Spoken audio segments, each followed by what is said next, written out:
दिल्ली के महकमे सेहत सत्येंद्र जैन का कहना है कि किसानों के साथ बिना किसी शर्त के बातचीत होनी चाहिए।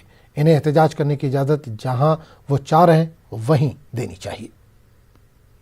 इसमें कोई कंडीशन थोड़ा लगनी चाहिए कि कब बात करेंगे, बात तुरंत करनी चाहिए। कोई कंडीशन के वाली बात थोड़ा। हमारे देश की किसान है, अन्नदाता हैं, हमारे लिए सब कुछ जो खाना हम खाते हैं किसान पैदा करते हैं, और उनसे तुरंत बातचीत भी करनी चाहिए और जहाँ वो चाहें वहाँ पे उनको बैठने देना चाहिए, करने देना चाहिए। अब परेशानी उनकी देखिए ना, वो यहाँ से नहीं, अपने घर से 500 किलोमीटर, 400 किलोमीटर, 600 किलोमीटर से, 300 किलोमीटर से लोग आए हैं।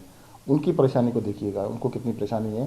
कोई खुशी से नहीं है, अपनी आवाज़ को रखने के लिए कोई ना कोई तो आवाज़ रखेगा ना। लोकतंत्र है तो उनको शांतिपूर्ण तरीके से अपनी आवाज़ रखने का पूरा अधिकार है। वो जो जहाँ चाहें वो अपना अधिकार का प्रयोग कर सकते हैं।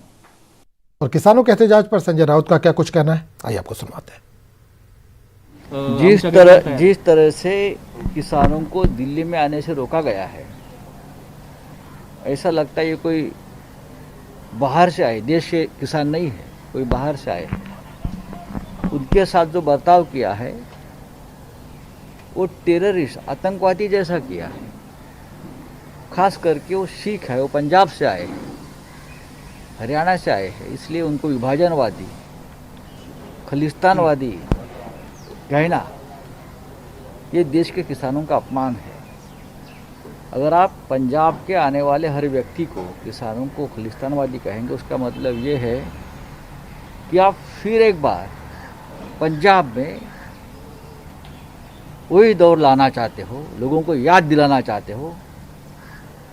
आप फिर एक बार उस राह से जाओ, उस रास्ते से जाओ। ये देश की स्थिरता के लिए ठीक नहीं है।